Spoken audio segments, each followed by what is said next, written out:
vamos a empezar. En las asfixias mecánicas, en todas las asfixias mecánicas que avancemos, no sé si me están escuchando, por favor, ¿me pueden confirmar? Se escucha, doctora. Buenas noches. Gracias, muy gentil, buenas noches.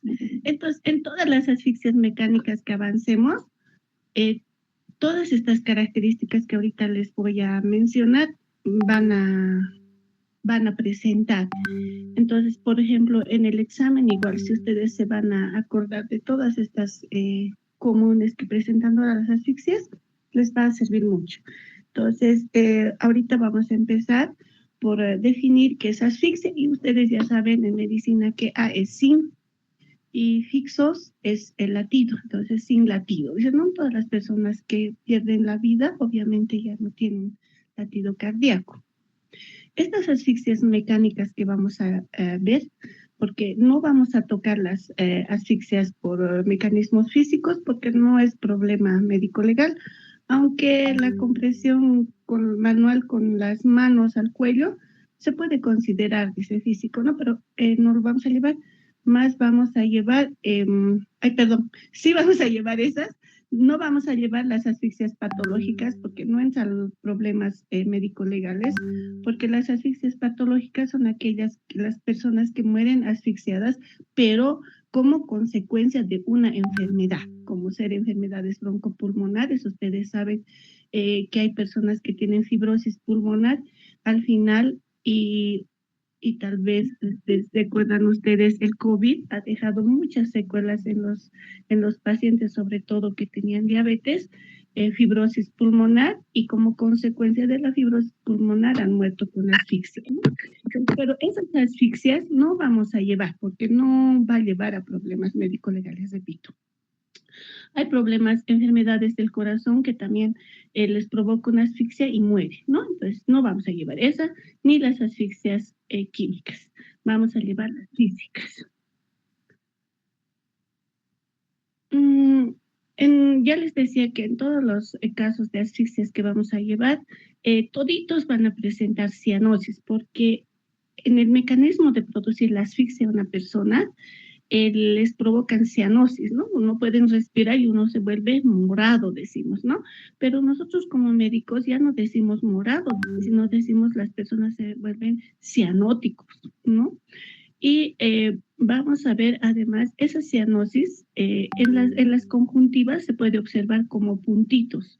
Las manchas de Tardieu se llama en medicina legal, las petequias que conocemos, todos conocen, ustedes ya van a ser médicos y saben diferenciar ustedes una petequia, ¿no ven? Entonces, como esas petequias se ven de esclerótica y se llaman manchas de Tardieu. Ahorita lo vamos a ver en imagen. A ver, ¿dónde está? Estas son las manchas de Tardieu, por si acaso. Ya miren, estas son. En todas las asfixias van a ver estas manchitas. Por eso cuando ustedes se acercan, y todo médico siempre debemos observar, les he dicho, abrir los ojitos, abrir los párpados y con los dedos y ver. Si tuvieran estas manchitas de Tardieu, esa persona ha muerto por asfixia. ¿Ya? A eso me refiero. Después, todos los que mueren con asfixia, se produce una congestión y edema pulmonar. Eso se ve cuando se hace la autopsia. Aquí también lo vamos a ver más allá. La cianosis, les había mencionado que todos van a tener cianosis, y vemos una cianosis aquí, por ejemplo, periférica, ¿no? Por eso cuando nosotros describimos a un paciente decimos cianosis central, cianosis periférica, ¿no? La cianosis central la podemos observar en los labios cuando están así morados, ¿no? Hay personas que le ven morado, ustedes dicen cianosis central, y si ven también morado los lechos unguiales, ustedes dicen cianosis periférica. Entonces, ven cianosis central y cianosis periférica. A esos, todas las personas que mueren con asfixia los van a encontrar así, con ese tono de color púrpura de la piel, ¿no? ¿Qué más vamos a encontrar? Todos van a morir, los que van a morir asfixiados, ya sea por diferentes causas, que lo vamos a ir revisando poco a poco, van a presentar estas manchas de Tardieu, repito, estos puntitos o estas petequias en las conjuntivas. Entonces, ahí esta persona ha muerto por una asfixia. ya veremos el mecanismo más allá.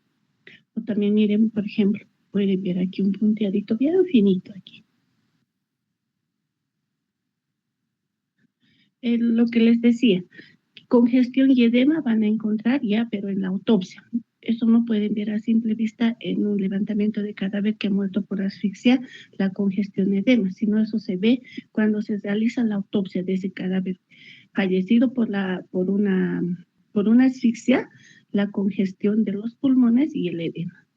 La congestión se puede ver a través de las vénulas, miren ustedes cómo están congestionados, incluso hay petequias, y si ustedes agarran los pulmones, se aprietan, están completamente edematizados. Ahora sí, esas características que les había dicho se dan en todo este tipo de asfixias. Asfixia por sumersión, lo que conocemos, personas que se ahogan. Entonces, eso ya no vamos a decir se ahogó, vamos a decir sufrió una asfixia por sumersión. No vamos a decir ha muerto porque se ha ahogado, ya no, porque somos médicos. Sufrió una asfixia por sumersión, cuando mueren ahogados.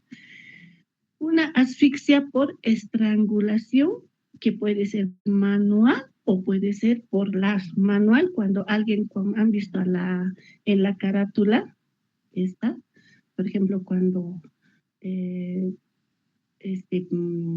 Homero le está estrangulando a Bart, es una asfixia manual, con su mano le está asfixiando.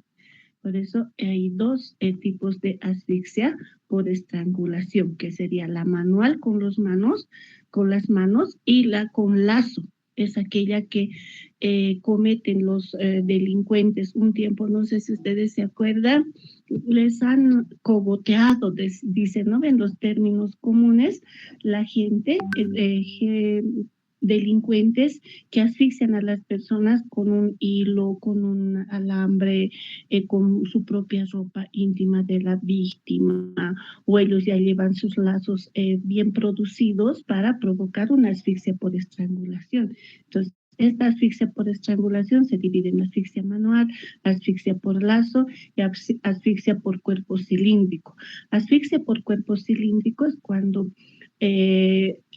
por ejemplo, en las artes marciales, cuando les agarran con el antebrazo al cuello, les inmovilizan, se les puede ir la mano o sobrepasar su fuerza y estrangular a esa persona y quitarle la vida por una asfixia por estrangulación con cuerpo cilíndrico, se dice cuando es con el antebrazo. Y también vamos a llevar la asfixia por ahorcadura, esas personas que se ahorcan, qué características tienen y qué debemos ver cuando una persona nos dice se ahorcó. Entonces nosotros tenemos que saber identificar si esa persona realmente se ha ahorcado o le han ahorcado, o primero le han quitado la vida y luego le han colgado para aparentar que se ha ahorcado. Entonces nosotros ya como médicos vamos a tener conocimientos básicos para definir, no, mentiras, me está mintiendo, no se ha ahorcado, le han ahorcado o lo han colgado después de que lo han matado por otra situación. Vamos a ver la asfixia por sofocación. La asfixia por sofocación es aquellas personas que le tapan las vías aéreas, es decir, la boquita y la nariz, para quitarles la vida. Con diferentes objetos también, ¿no? Hoy yo sé que está muy cansados, vamos a llevar una o dos asfixias nada más y luego ya van a ir a descansar, porque cuando estamos cansados tampoco ya el cuerpo da. Entonces, vamos a empezar por las asfixias por sumersión. Ya les decía aquellas que mueren ahogados. Entonces, ya no vamos a decir eso. Sufrió una muerte por asfixia por sumersión, van a decir ustedes cuando hagan un levantamiento de cadáver. La asfixia por sumersión no es más que el reemplazo, dice, del líquido que penetra a través de la boca y la nariz hacia los pulmones y provoca la muerte. ¿Cuál es la etiología de la asfixia por sumersión? ¿Qué quiere decir? ¿Cuál es el origen o cuál es la causa por la que ha muerto una persona por asfixia por sumersión? La etiología es accidental generalmente, porque suicida es muy raro. Nadie va y dice, me voy a quitar la vida, al menos en nuestro medio no escuchamos, ¿no? Muy raras personas sí puede ser, me voy al lago Titicaca, me lanzo y me voy a matar, ¿no? Entonces puede ser suicida, pero es muy raro. homicida hay gente que va y les pueden lanzar al agua, ¿no? Pero no es muy frecuente en nuestro medio. Generalmente es frecuente, o la etiología más frecuente es la accidental. Aquellos jóvenes, por impericia, ¿no? Para aquellos jóvenes que, ejemplo, que quieren entrar a la academia, ellos van a practicar día y noche, ¿no? Para mejorar su pericia en la natación y sacar buena nota, y a veces tanta exigencia, se desgastan su energía, les da calambres, y por eso a veces no pueden salir del agua y mueren porque nadie los está viendo para socorrer.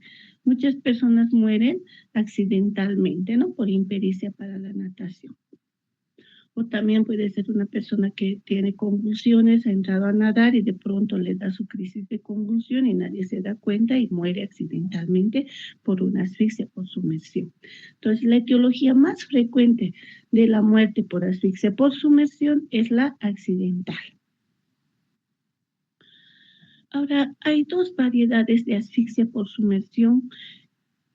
Que hay personas que, como les digo, se pueden lanzar al lago Titicaca, o alguien le lanza, todo su cuerpo entra en el agua y mueren debajo del agua, están debajo del agua completamente. Esa se llama la asfixia por sumersión variedad completa. Y la asfixia por sumersión variedad incompleta es cuando solamente las vías respiratorias está dentro del agua. Estos casos en el exterior se da que a veces hay víctimas que mueren en su tina porque alguien les ha provocado la muerte, ¿no? Y les meten la cabeza, solamente la cabeza, y les provocan una asfixia por sumersión hasta que les quitan la vida y luego les dejan ahí, ¿no? Esto no es un ejemplo muy claro, pero que solamente la cabeza ha estado introducida en la tina y ha perdido la vida y luego le dejan ahí, ¿no? Entonces hay la variedad completa cuando todo el cuerpo está sumergido dentro del agua, y la incompleta cuando solamente las vías respiratorias están bajo el nivel del agua. ¿Cómo muere una persona por asfixia por sumersión? Aquellas personas que se ahogan. Tiene fases. Se dice que tiene una fase de sorpresa cuando uno está en el agua y esas personas se asustan, ¿no? Cuando no sabe tal vez nadar o le está pasando algún calambre y no puede mover sus extremidades, se asusta, es como una fase de sorpresa y hace inspiraciones profundas, ¿no? Bajo el nivel de agua, como cuando nosotros alguna vez accidentamos, ¡ay! Nos hemos tragado de agua, ¿no? Pero ellos les hacen esa primera fase, luego tratan de resistir, que en la resistencia ocurre una breve apnea, es decir, tratan de evitar respirar, pero ustedes saben que el evitar respirar es segundos, ¿no? El más capo dirá 90 segundos, no creo. Luego ya no se puede aguantar de dejar de respirar, hay la fase de disnea, ¿no? Entonces hacer inspiraciones profundas o enérgicas, dice aquí la literatura, donde la víctima ingiere harto líquido. Y luego, como ya ha ingerido tanto líquido en sus pulmones, hay la fase agónica. Eso les produce unas convulsiones y pérdida de la conciencia. Como ha convulsionado, ha perdido el conocimiento, ya va cayendo al fondo, ya sea de la piscina, del mar, de lo que sea. Y ahí luego ya pierde la vida. Ahora, aquí hay una información pequeña que no creo que vayamos para un examen. Dice que las personas en agua dulce mueren entre 4 a 5 minutos y en agua salada tardan un poquito más en morir, de 8 a 12 minutos.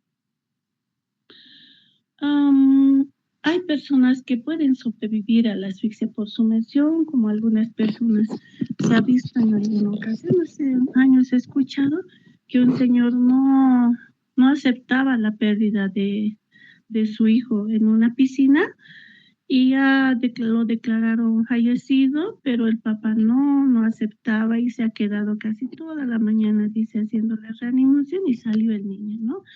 Entonces, puede darse estas situaciones y se ve el síndrome de postsumersión.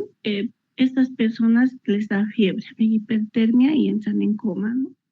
Luego hay una respiración superficial, dolor torácico, esputo sanguinolento y espumoso, que luego van a ver, obviamente va a ser seguramente una neumonía y demás.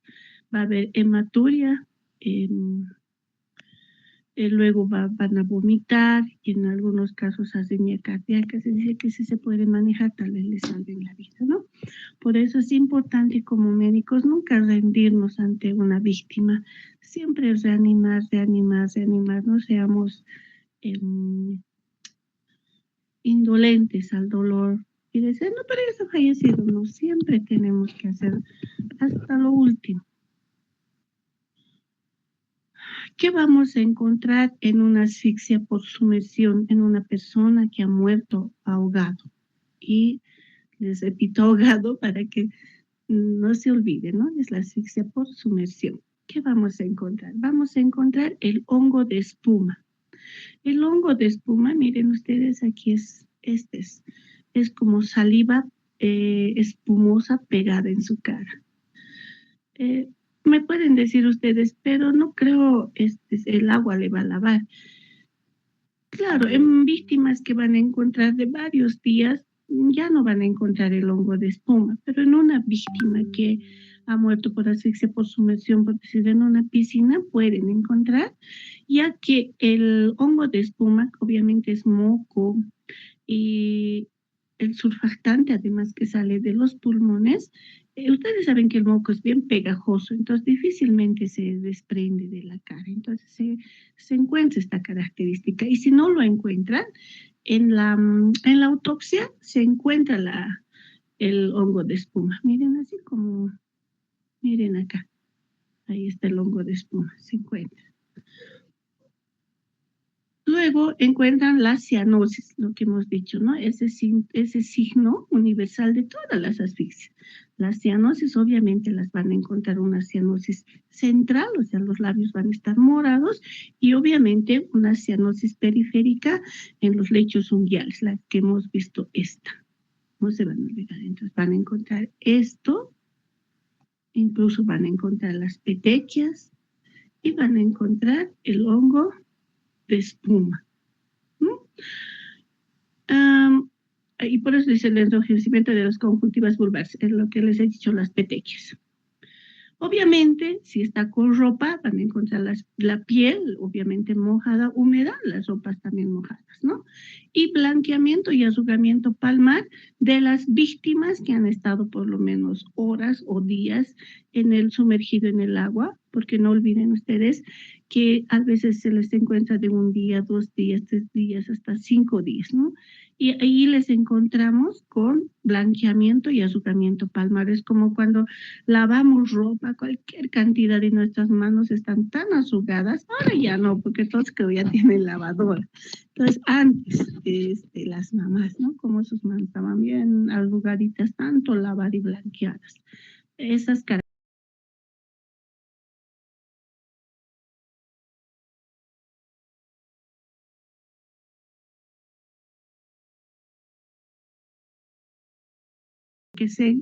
que son las que asisten a la clase, porque hay personas que responden, ustedes no saben, quiero arrancar de mis cabellos y bueno, ¿no? Mi consuelo es pensar de que son personas que no han asistido a las teóricas para dar esas respuestas, que yo me quedo realmente con boquiabierta. Pero jóvenes, tal vez no les corresponde escuchar eso a ustedes, porque las personas que siempre estoy leyendo son sus nombres, los mismos que ingresan tienen buenas notas. Debe haber excepciones, porque sé que hay personas también que se avivan, ¿no?, en copiar, pero en la mayoría me consuela eso, ¿no?, que responden con coherencia, a veces hasta con sus propias palabras, pero es lo que he explicado, porque a veces hasta yo a veces en un momento me pongo nerviosa y no me acuerdo el término, pero me lo mencionan, me lo describen, bueno, está bien, porque sí se nota que han entendido y querían decir eso y listo, está bien, perfecto. Pero hay personas que cada incoherencia que responden. Ya, entonces miren, las livideces se forman en la cara, lo van a encontrar así, van a encontrar estas mismas livideces en el dorso de las manos, de las rodillas y puede ser también de la extremidad inferior y el dorso de los pies. Pero lo que van a encontrar las livideces en la cara es el signo de la cara de negro.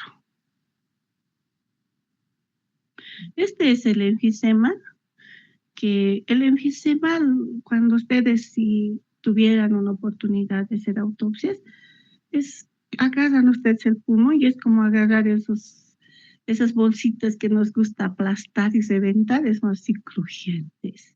Y los puntitos que encuentran, estas manchas de Paltauff, van a ver así, puntos como peteches en los pulmones. Eso se llama manchas de Paltauff,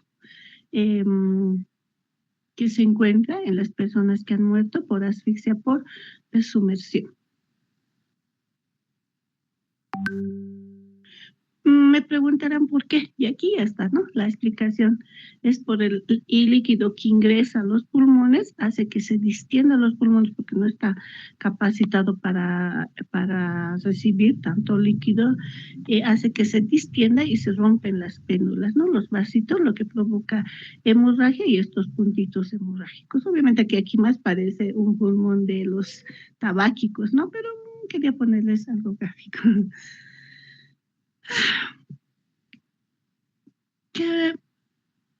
¿Para qué nos sirve esto? Por ejemplo, la hemorragia temporal, que se llama el signo de Nils, que se encuentra así puntos petequiales en las celdillas más, no sé, a ver, ¿cómo les explico esto? No sé si alguna vez ustedes han comprado huesito rojo, ¿no ve? Cuando compra la mamá en la carnicería y trae un hueso rojo y hay como celdillitas, los huesos tienen, ¿no? Y de ahí ustedes ven goteando como gotitas de sangre. Entonces, más o menos así, se hace un corte en la apófisis mastoidea de las víctimas que han muerto por asfixia por sumersión. Y si se ve que hay en esas celdillitas sangraditos, ese es un signo de Nils positivo, es decir, que está sangrando. ¿Qué quiere y por qué se hace ese corte o ese estudio?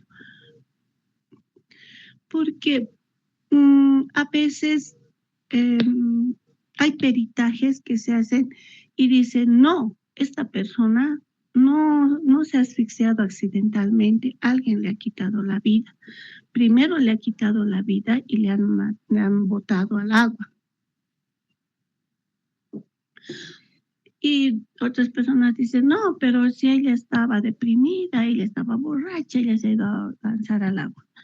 No. Entonces, ¿cómo van a determinar que le han lanzado a esa persona viva y se ha muerto ahogada, ¿no? O primero le han quitado la vida y luego recién la han lanzado al agua.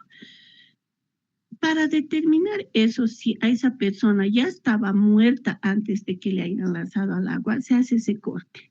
Entonces, si esas celdillitas están con gotitas de sangre, quiere decir que esa persona ha muerto ahogada. Pero si en esas celdillitas no hay ese sangradito o esa hemorragia que les estaba diciendo, que vemos en el hueso rojo, decimos, no, esta persona le han matado primero y recién le han lanzado al agua. Entonces, para eso sirve este conocimiento, el signo de Nils, para determinar si la víctima estaba muerta antes de haberle lanzado al agua.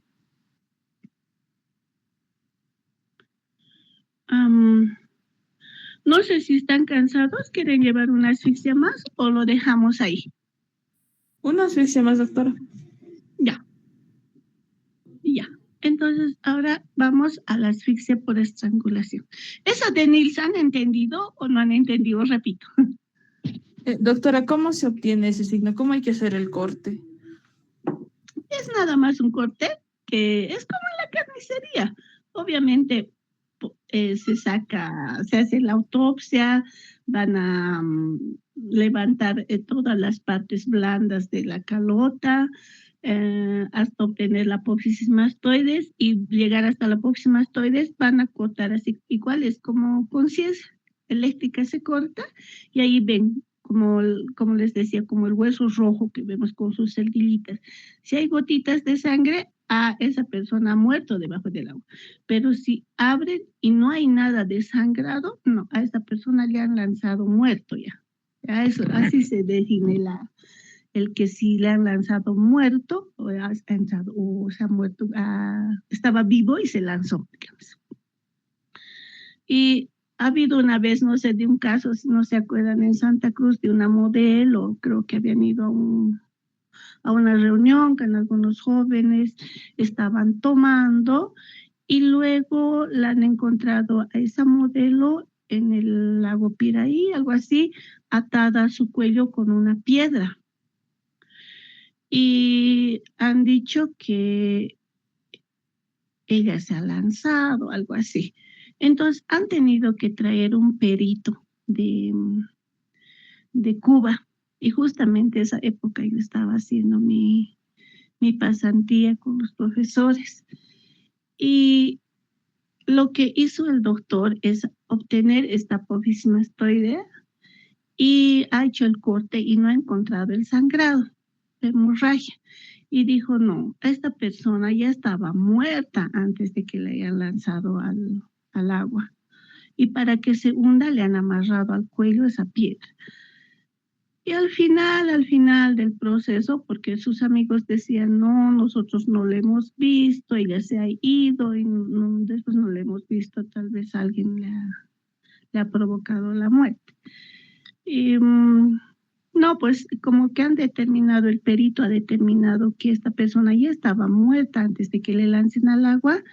Y han tenido que hablar y sucede que ellos se habían drogado incluso y parece que ella ha consumido una sobredosis de droga y se murió y ellos se han asustado y no sabían qué hacer, entonces la fueron a botar al lago.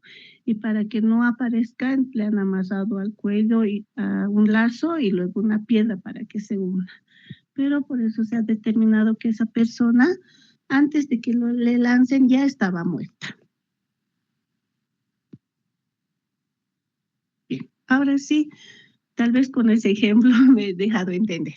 Bien, ahora vamos a llevar la asfixia por estrangulación, esa asfixia de que frecuentemente escuchábamos hace unos buenos años atrás, era bien frecuente, ahora ya casi está desapareciendo, aunque todavía se da esos de los cogoteros, ¿no? Que asfixian a las personas con esas cuerdas, ya les decía, con un hilo, y ellos ya tienen preparado su material. Y en casos de personas víctimas de violación, a veces también les quitan la vida asfixiándoles con su propia ropa íntima, sus medias, etcétera, ¿no? La asfixia por estrangulación, les decía, hay 3 variedades. La asfixia por estrangulación por una cuerda, por las manos, que sería la asfixia manual, y por objetos cilíndricos, que les dije que fuera el antebrazo. La asfixia por cuerda, como ustedes aquí pueden ver, es producida por una cuerda o por cualquier otro tipo de material que pueda rodear el cuello y provocar o evitar el ingreso del oxígeno a los pulmones y producirle la muerte. Miren ustedes. Pero, ¿qué características van a ver en una asfixia por estrangulación con cuerda? Primero, la etiología generalmente es homicida, ¿no? O sea, siempre se está provocando un homicidio. Por eso la etiología frecuente es homicida. En la variedad manual o en nuestro medio por lazo. La asfixia por estrangulación suicida, bien difícil, pero puede suceder también. La asfixia por estrangulación accidental es más frecuente en nuestro medio también, sobre todo en niños. en niñitos que portan sus chuponcitos con sus guatitos en el cuello y los niñitos a veces se tranca su chuponcito, entonces dan vuelta alrededor del objeto donde se ha trancado y pueden morir por una asfixia por estrangulación en forma accidental. Y la mamá a veces está distraída con otras cosas en sus haceres y puede morir. Se ha dado casos, ¿no? Por eso no se recomienda en los niños colgarles esas cuerditas con sus chupones. Ya no se utiliza eso. También puede haber una asfixia por estrangulación accidental en maniobras policiales, cuando a los policías se les va la fuerza, o también en práctica de artes marciales, cuando inmovilizan a su contrincante. Entonces, la etiología más frecuente es homicida, repetimos, la suicida es posible, pero no muy común, y la estrangulación accidental también, que es la tercera causa. ¿Qué peso necesita para quitar la vida a una persona? Por decir, en la asfixia manual. Se dice que solamente con una presión de 2 kilos se puede quitar la vida a una persona. A ver, no sé si aquí explicarles. Ya. ¿Cómo les explico esto? Ustedes recuerdan que en el cuello, en la carótida, hay los senos carotídeos. No sé si se acuerdan de anatomía, y dentro de esos están los vasoreceptores. Por eso es que cuando hay, por ejemplo, taquicardia, ¿qué les dicen los profesores? ¿Cuál es la primera medida de tratamiento de la taquicardia? Siempre les van a preguntar, porque no es lo primero, medicamentos, ¿no ve? ¿Qué medida es primero? Les dicen cuando hay una taquicardia. ¿Qué hacen? Como estudiantes o como emergencia, si están en el campo, ¿qué hacen? Lo primero que hacen es masaje carotidio, ¿no ve? Porque el masaje carotidio, ¿qué produce? Bradicardia, ¿no ve? No sé si se acuerdan.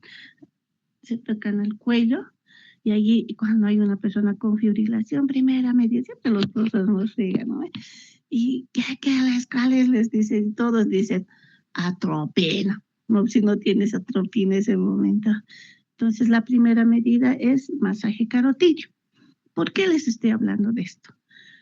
Sucede que en esas personas que les están asfixiando alguna vez con la cuerda o manualmente, es como un masaje carotidio. Entonces la persona va bradicardizando, produce una bradicardia y a veces pierde el conocimiento.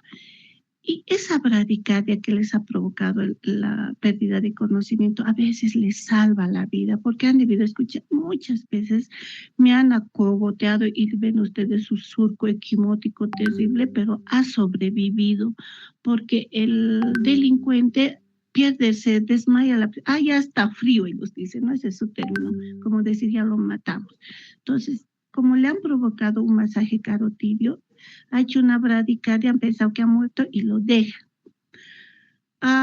Y algunos se salvan por esa situación, pero generalmente por mala suerte, a veces la compresión es tan extrema que obviamente producen la bradicardia y luego el paro cardíaco hasta que les quitan la vida. Pero ese intermedio a veces les salva la vida, ¿no? Por eso es la explicación de estos vasoreceptores del masaje carotidio. Entonces, en esas asfixias por estrangulación de esos cogoteros que les estaba hablando, provocan la muerte en segundos, cuando es con lazo. Y cuando es por la mano, hasta en 20 minutos que estén apretando, pueden provocar la muerte.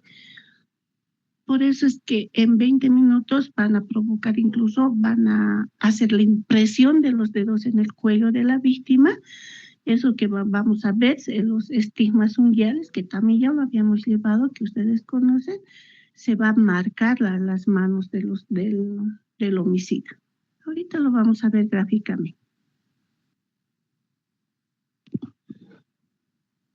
Se ha entendido el mecanismo, ¿no ve? De la asfixia. Ya. Una vez que en la asfixia por estrangulación con cuerda, esos cogoteros como matan, miren, van a encontrar ustedes la marca que deja el lazo, miren, o el surco de asfixia. Miren cómo deja la cuerda.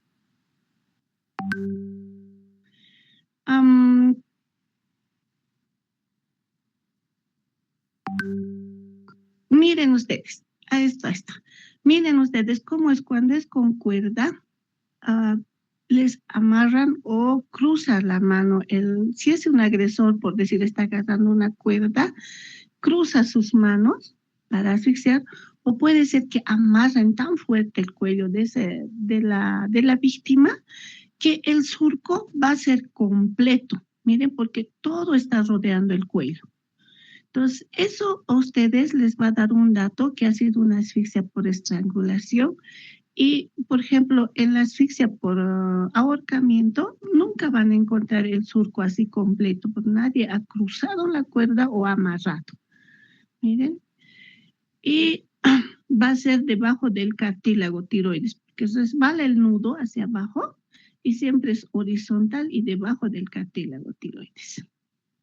Entonces, ese surco de estrangulación es completo, eso nunca se van a olvidar. En la asfixia por estrangulación con cuerda, el surco siempre es completo. Y si ustedes tuvieran la oportunidad de tocar este surco de estrangulación, es como tocar un terciopelo. Este surco de estrangulación, miren ustedes cómo han exprimido la sangre de esa piel y queda como blanco, ¿no es cierto? Entonces, si este cadáver lo van a encontrar momificado o mucho tiempo después, incluso, no sé si han tenido oportunidad de ver ustedes en anatomía esos cadáveres que han muerto por asfixia por estrangulación, este surco se mantiene intacto. Ustedes dirán, ¿pero por qué? Porque como ya no tiene sangre ese surco, está blanco, ya no hay alimento para los microbios y no se lo consumen, no lo destruyen. Entonces queda ese surco por mucho tiempo. En los cadáveres momificados se mantiene perfectamente el surco de estrangulación.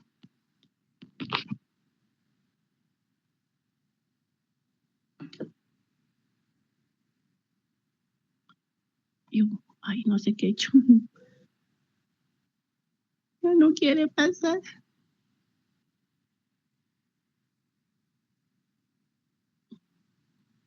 Tal vez dejarlo de compartir y volver a poner la pantalla, doctora.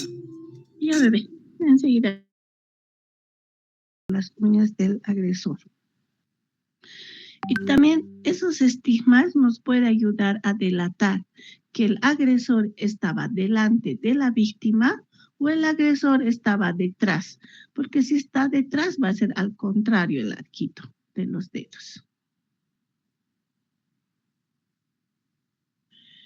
¿Cómo vamos a diferenciar si esa persona ha muerto por asfixia, por estrangulación, con lazo o con manual? Generalmente se encuentra en la asfixia por estrangulación, también si es por cuerda. Entre los dos tipos de estrangulación, ya sea manual o ya sea con cuerda, se encuentra el signo de Sittkov.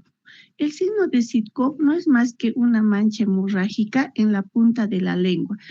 No es esto a colores, pero imagínense el color de la lengua acá, y esto es como morado, como que negro, como si realmente hubiera sangrado y alguien le ha puñeteado a la lengua. Entonces, ese es el signo de Sittkov. ¿Por qué se produce ese signo de Sittkov? No sé si, como cuando, otra vez vuelvo aquí, cuando al bar le está estrangulando su papá, el Homero, la lengua él está sacando, pero normalmente cuando alguien le está estrangulando, hace resistencia. Al hacer resistencia, aprieten, no sé si ahorita podrías desapretar la lengua, como que no les aprieten el cuello, y su lengua ponen contra los dientes, como haciendo una resistencia, y al hacer la resistencia, la lengua contra los dientes, está la punta de la lengua contra el diente para hacer resistencia en el cuello, produce la hemorragia. Ese mecanismo le produce la hemorragia a la lengua y le produce el signo de Sitcom, que es una mancha negra. Y además eso también nos hace suponer que esta persona estaba viva, ¿no? Entonces es un signo ante muerte, ¿no? Que esa persona se poseída por la resistencia a esa hemorragia. Además, podemos encontrar incluso en esa víctima, por evitar que le estrangulen, lesiones en el dorso de su mano, de su antebrazo, porque quiere evitar quitar esas manos que le está estrangulando, pero los agresores les cortan, les punzan las manos, o les atan, o les golpean, o les fracturan. Entonces hay muchas lesiones en las extremidades superiores de la víctima. Doctora, no se nota Que en la autopsia, ¿qué signos vamos a encontrar en esas personas que mueren por asfixia por estrangulación? Hemorragia de los músculos del cuello, fractura del hueso hioides y del cartílago a veces. Pero raramente hay lesiones vasculares, es decir, no va a haber lesiones de la íntima, de los vasos, de la carótides, no se va a desgastar. Ahí sí, eso sí se va a desgastar cuando se asfixian por ahorcamiento, pero en la asfixia por estrangulación solamente hay hemorragia en los músculos. Aquí no sé si tengo una imagen.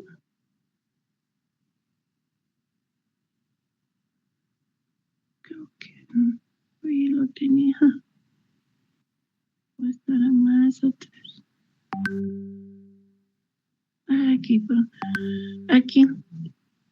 Aquí vamos a tener en esas personas que mueren por asfixia por estrangulación. Esto, por ejemplo, es una autopsia, cómo se abre la pared de la parte cervical para determinar, esto debido a ser una asfixia manual.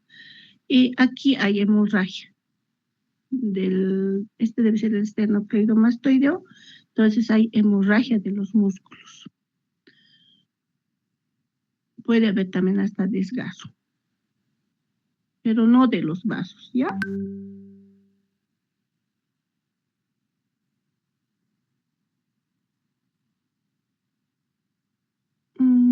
¿Qué más?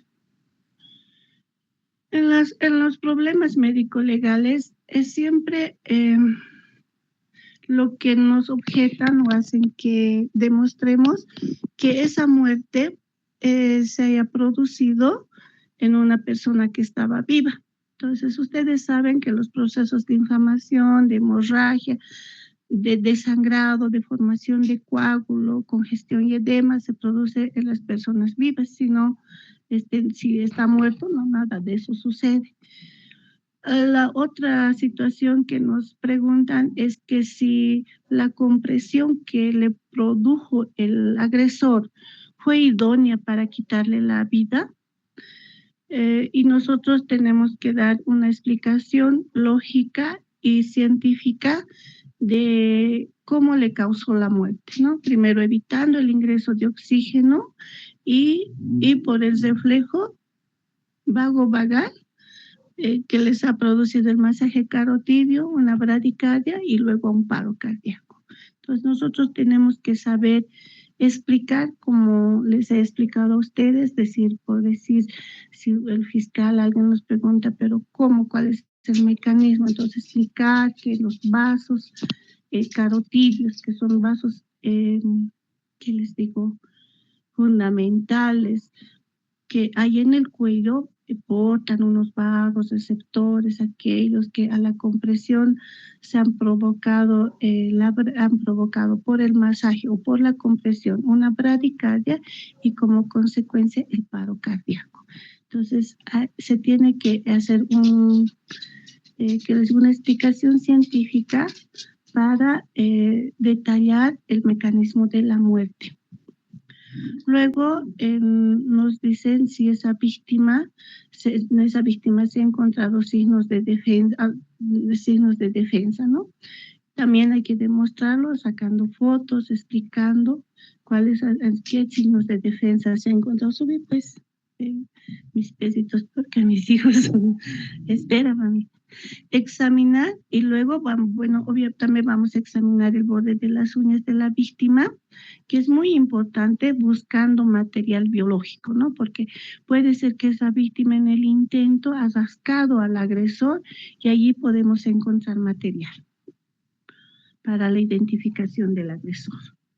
Bueno, ahí nos quedaremos porque la asfixia por ahorcadura igual, allí ya vamos a aprender cómo determinar si esa persona se ha ahorcado. Nos quedamos ahí, jóvenes, ya deben estar cansaditos. Y además, si Está están bien, vivos, tienen que descansar y mañana sus clases. Les he mandado, ya, mamita. Ah, ya, perfecto, ya. Ya, doctora.